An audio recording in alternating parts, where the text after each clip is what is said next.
Welcome to our channel. You should listen to part 1 of this story first. Link is given in the description to listen to the first part of this story. Let's start second part now. After we had returned to the ranger's station, I had a couple shots to calm my nerves. Looking down, I realized I had been spattered in the blue-black blood of the creature from the forest. Tiny droplets had dried on my arms, chest, and face, and as I licked my lips, I realized I just ate a little of the blood too. I gagged for a second, furiously wiping at my mouth and spitting on the floor. Wiki seemed mostly unaffected by what had just happened. He was a teetotaler, avoiding all alcohol but smoking cannabis and occasionally even taking psychedelics. Whenever I drank, he always told me, alcohol rots your brain and kills your liver. Though I doubted any of that would matter if the things in this park killed me first. I was looking into my empty shot glass with trembling hands when Sheriff Ames came into the ranger station, flanked by 2 agents in black suits and sunglasses. "Back already?" I asked him. He didn't respond. "Care for a drink?" He looked at the bottle of Sky vodka, seemed to consider, then glanced at the agents next to him and shook his head no. "Son, did you find anything out there?" he asked in a fatherly tone, his southern drawl receding a bit now that he apparently had company from one federal agency or another. "We had a bit of a problem," I said. Hardwick nodded. "Wiki, little J," the sheriff said, turning to Hardwick. "Did you actually search the area? I need to know. We had a tip that someone involved dropped a critical piece of evidence." "You don't understand, Sheriff," Hardwick said. "We were attacked." I tried motioning to him subtly with my eyes, but I think I just made a weird face, one that failed to communicate anything. I was trying to tell him without words that spouting off about 15-foot-tall, emaciated monsters with grins as wide as basketballs would probably be a bad idea and make us look totally insane to boot. It didn't work. I swear, we were less than a mile away from the site where the little girl's body was found, when something just grabbed me from out of nowhere. It was an arm, but not human. The arm must have been 12 feet long. It was like something out of an H.P. Lovecraft story. The thing it was attached to, words cannot describe how horrible it looked. Its eyes were like filmy blue cataracts. Its grin made the Cheshire Cat's look like nothing.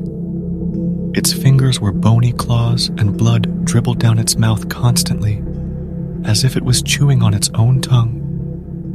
And the smell... It smelled like burning metal, like failing car brakes combined with cooking onions, with a little bit of rotting meat thrown in for good measure. Hardwick stopped, taking a deep breath, then looked from Sheriff Ames to the 2 agents. They all stared at him, deadpan. "Son," the sheriff said, "you didn't take any drugs today, did you?" In fact, Hardwick had smoked a joint, but I wasn't about to say that. They already were looking at us like we were a danger, raging psychotics who had somehow escaped from the loony bin and stolen a couple ranger uniforms. One of the agents was writing in a notepad, talking softly to himself, saying things like, "Seeing monsters, rotting onions, bony dribble." "Wiki," I said quietly, "please let me do the talking." Hardwick frowned but nodded. "Sheriff, what he means is, I think we were attacked by 2 people wearing masks. It all happened very fast, but they were tall. He's right about that. Very long arms. It must have been some sort of costume or makeup job. Perhaps 2 gang members trying to cover their identities with some cheap Halloween costume." Of course, all of that was total bullshit. I knew those 2 things were not human, and they definitely had no masks. But would it do any good to tell the truth in this situation? At best, it would be laughed off. And at worst, the police would think us untrustworthy and fail to take us seriously in the future. Okay, Sheriff Ames said thoughtfully, reconsidering his pitch. I believe you, Ranger. With this, he gently put a hand on my shoulder, as if calming down a child having a temper tantrum. These are Agents Rowe and Jimenez from the FBI. They are investigating similar cases across the U.S. where children were taken and apparently used in some kind of sacrifice. That little girl had her heart taken out, and that wasn't the only internal organ missing. Apparently, there is a pattern of these bizarre cases with the organs removed, and because it crosses state lines, the FBI is adding its resources to ours, so we can hopefully catch the bastards who are doing this. Sheriff Ames shook his bulldog-like face ruefully, looking down at the ground. Ranger Salem, Agent Rowe said, stepping forward, his face lacking any discernible emotion. Have you by any chance found any jewelry abandoned on the paths around the park? I know it is a long shot, but at other crime scenes, there was always a piece of jewelry left days or weeks after the murder had taken place, as if the suspect came back and planted it, maybe in an attempt to send some kind of message to law enforcement. The jewelry never belongs to the murder victim or anyone known to the victim. In fact, a lot of it appears connected to voodoo or other types of witchcraft, generally with obsidian carvings. Does any of this ring a bell? I shook my head. I'm sorry, no, I said. We can try to go back to the scene. Like hell we will, Hardwick cried. But I gave him a look that shushed him. But we would like additional protection. Of course, we can guide you both there. But we were just attacked a couple hours ago, and I believe the suspects are still roaming the trails. I am not going back there, Hardwick muttered silently. No fucking way. I do not get paid enough to die at the hands of some cheap Slenderman knockoff. I smiled slightly at this. Actually, now that we have federal resources involved in this case, we don't really need you to physically return to the site, Agent Rowe said. But if you could draw us a map of the trails, including the less traveled ones, and their relation to the murder site, it would help us. I nodded and got a piece of paper. While I am no Da Vinci, I did a passable job of connecting the spider web of trails and labeling them. With that, the two agents left, heading behind the ranger station towards the first of the trails that would lead deep into the woods. Boy, oh boy, Sheriff Ames said, pouring himself a shot of vodka now that his federal babysitters were gone. This is going to be a clusterfuck.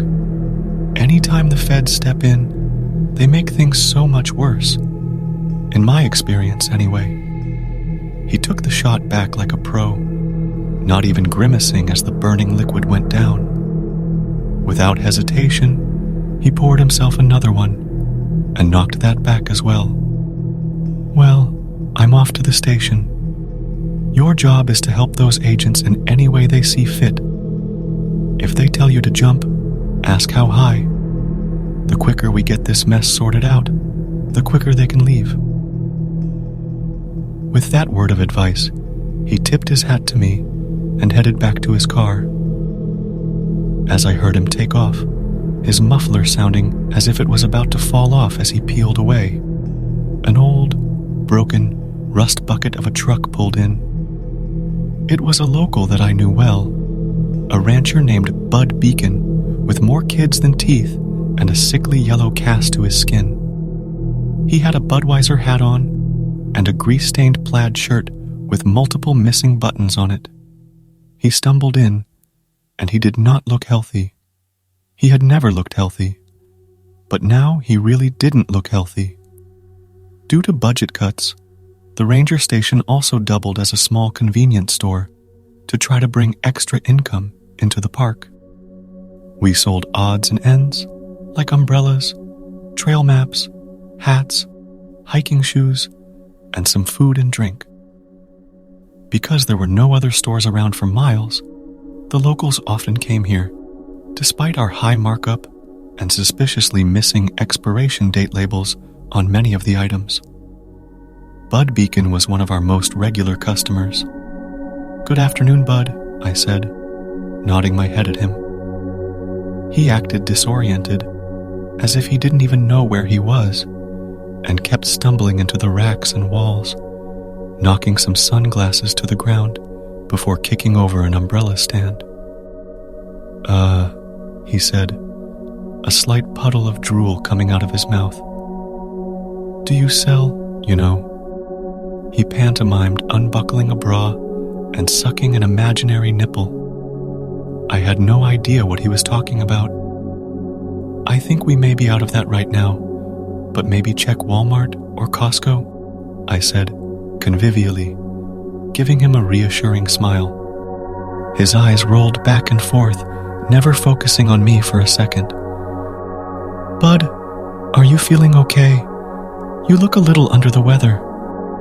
That was the understatement of the century. He looked like he might collapse and have a seizure at any moment.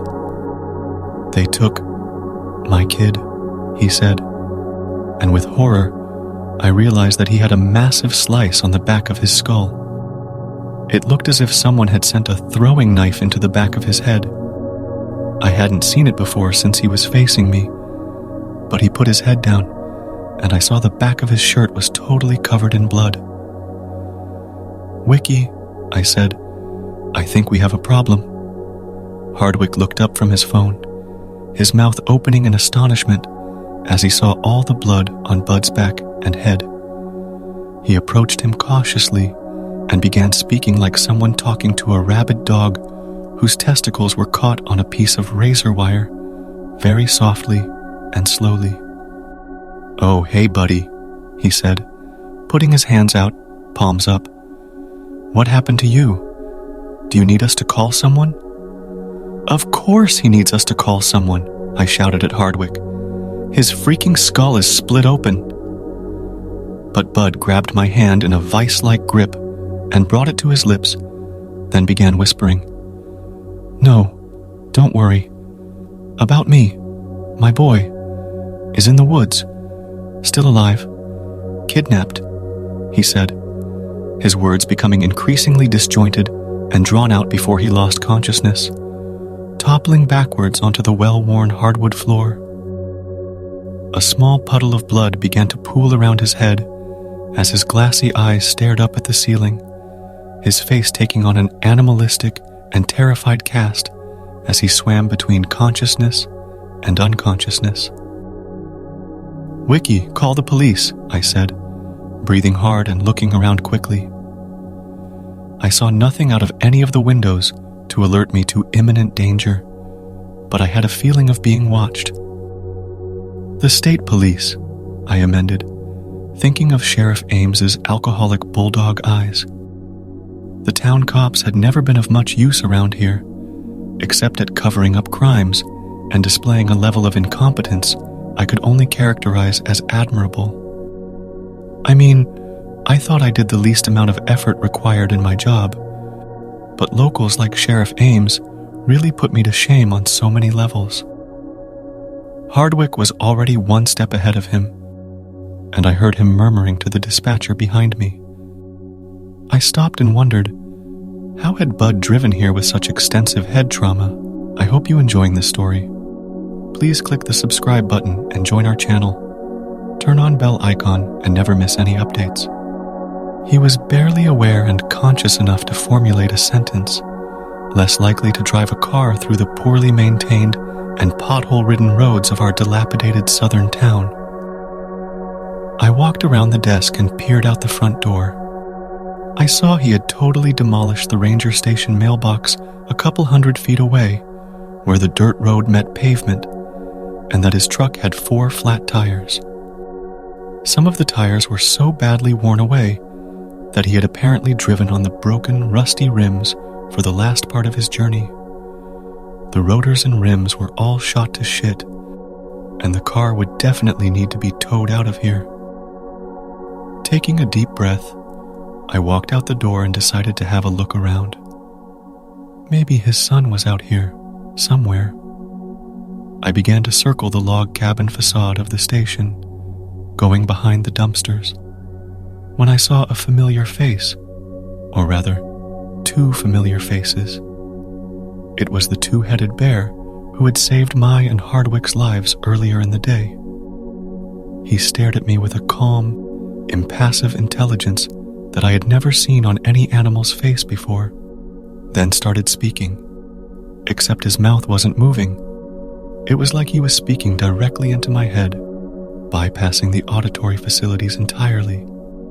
"Do not be scared, Jay," the one on the right said, nodding his head and baring his teeth in a simultaneously friendly and terrifying gesture. For once, I did not have to look down at the person, or in this case, bear person, who conversed with me. Even though I stood around 7 feet tall, the bear stood only an inch or two less than that, his front paws at his sides, in a very human-looking stance. "My name is Ralph." He ceased speaking, and the one on the left, who still had his Herbalife hat on, continued, "And my name is Gralf." They had two separate voices. Ralph's voice was considerably deeper and slower, while Gralf spoke quickly in a more excitable and high-pitched cadence. "We have been watching you for a long time," Ralph continued. "You have potential, and I believe you are one of the few things keeping the evil in these woods contained. If it were not for you, it would spill out onto the world, and all would be lost." "Are you sure you have the right guy?" I asked aloud, looking between the two heads. "I mean, I've had the same job since high school. I have like 0 friends, except maybe Wiki, but he's kind of forced to be here with me, so maybe that doesn't even count. I can't even get a credit card, and 2 of my toes are fused together. None of that strikes me as hero of the century kind of stats." I paused for a moment, then continued. "I do still have all my teeth, though. I guess that's fairly unusual for this town." Ralph shook his head, a bemused expression crossing his intelligent, furry face. "Do not underestimate yourself," he said. "You are told by your society that unless you have many friends, constant beautiful women, and 10 whole toes, then you are a failure. But you have something much more valuable inside of you." He pointed to my heart with his right front paw. "You have chutzpah, grit, the ability to run into a situation even when the odds are clearly stacked against you. You have no idea how rare that is in your species. Did you not put your life on the line just to find a necklace that could solve a little girl's death earlier today?" "Oh, I think you're confused," I said. "That's just because I'm stupid. I don't really worry about death when—" "Enough," Ralph said, with an audible low growl emanating from his black lips, silencing me instantly. "We have no time for frivolous arguments. You are the one we need to save this forest, and that's that. If you want to stop this evil from flowing out into your town, your state, and eventually your whole world, you will listen to what we have to say. Time is short." Okay, I said, nodding. "A child has been taken from the litter of the man you call Bud," Ralph continued. "This child, like you, is not normal. He is special. He is deeply autistic, but within his mind, he is more powerful than the greatest saint or magician your kind can imagine. You must save his life. If he dies, all will be lost. The tall ones plan to bring him to the sacrificial grounds by tonight, to the same spot where the girl's body was found. You must save him at any cost." I nodded. "We will give you a seal that will allow you to pass through the woodlands at night, unmolested by any of the forest guardians," Ralph said, pulling a small vial from his back somewhere. I really don't know where it came from, because it wasn't like he had any pockets or clothes or anything else that could possibly hold a vial. On second thought, I didn't want to think of where he may have pulled it out from.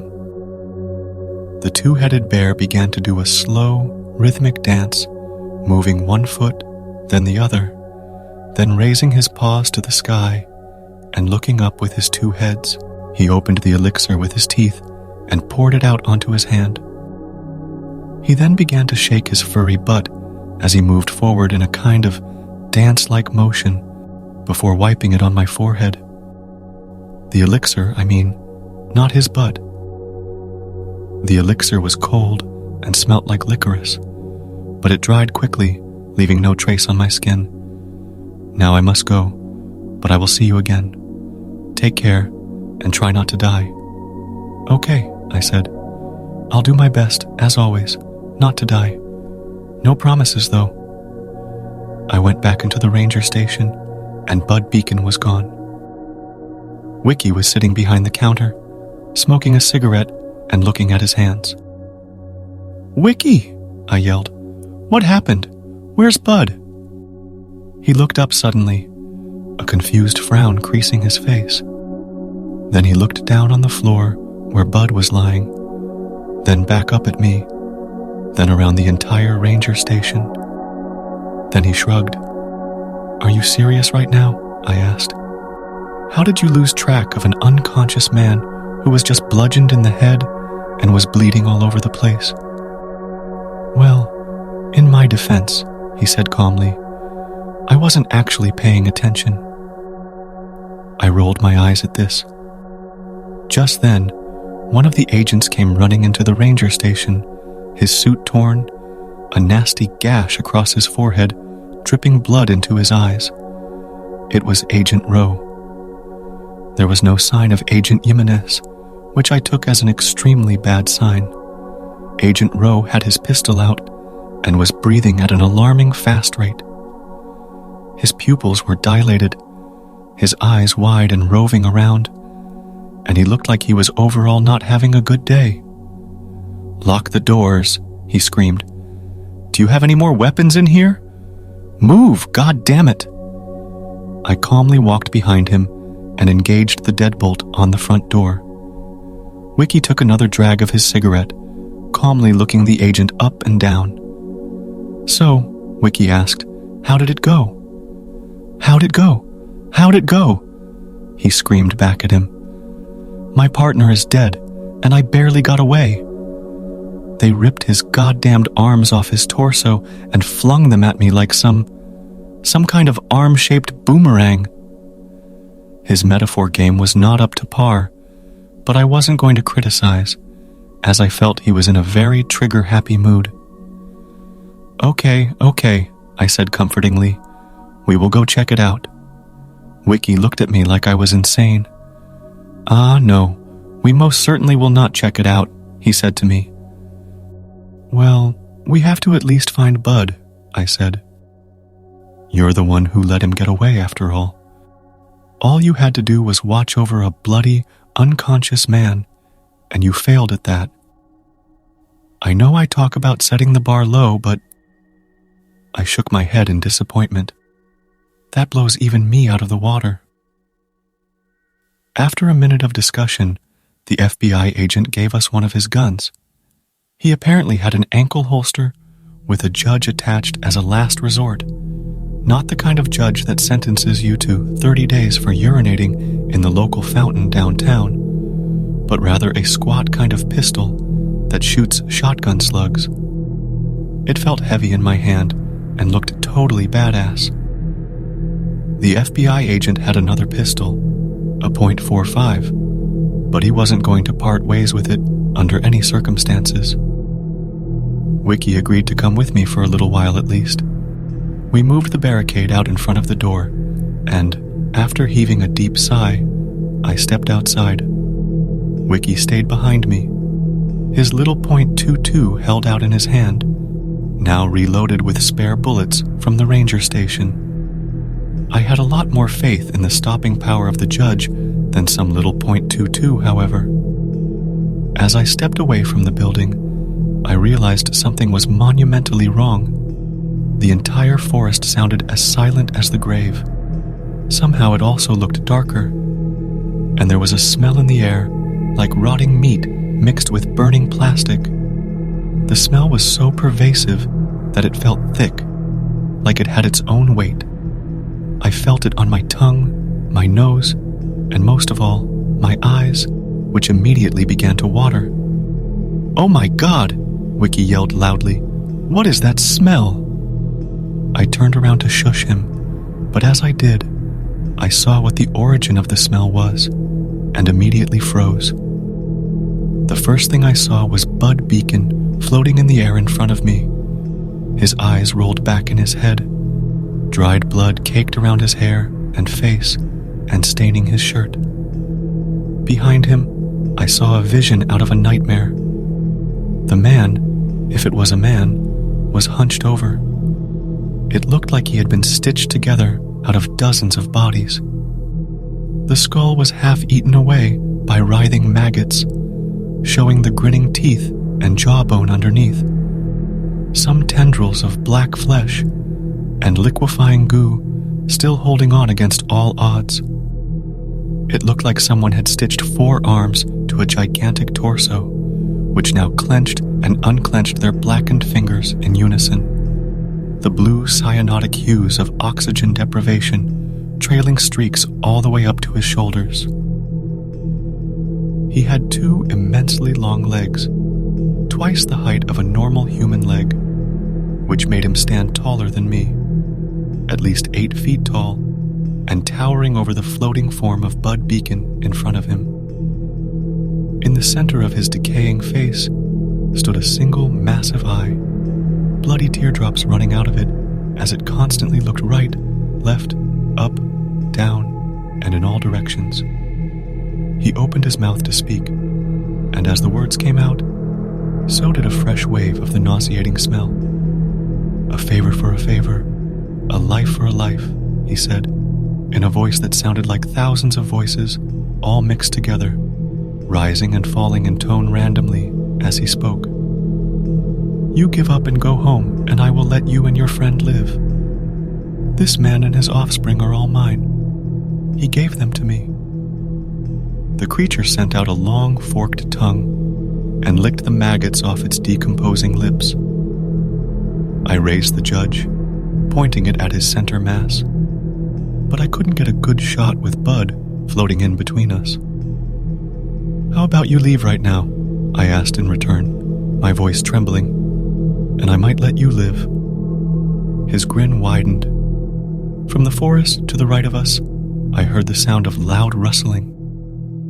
The son of Bud Beacon appeared, his eyes wide and tear-streaked. "Dad!" he yelled, seeing his father floating and catatonic. "Dad, what are you doing?" The distraction was all I needed. I sprinted a few feet to my left, giving me a clear shot without risking the life of Bud, and began firing.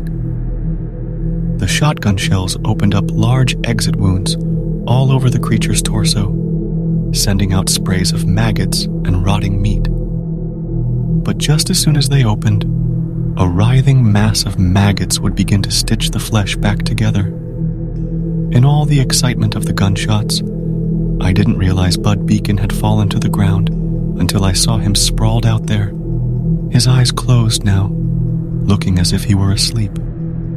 I continued shooting the creature as it ran at the boy until I ran out of ammo, but it did no good. The maggots just re-stitched its skin together as soon as the bullet exited. So I watched with horror as its 4 long arms wrapped around the crying child, and they disappeared into the forest. I turned to Wiki, who looked fairly calm and placid, despite all that had occurred. "Well," I said, "now we really have to go after them." His eyes widened. "You want to go after an unkillable and gag-inducing eldritch deity? What do you plan to subdue him with, good manners?" I shook my head. "There's an innocent child involved, Wiki, and now we know he is alive. We can't just let him be sacrificed." He groaned. I hope you at least have a plan, he said to me as we began trekking towards the forest. Not at all, I replied. This story is not yet completed. If you want to listen third part of this story, comment below. This our new channel, so we'll expect from you to like this video. And don't forget to subscribe this channel. Thank you.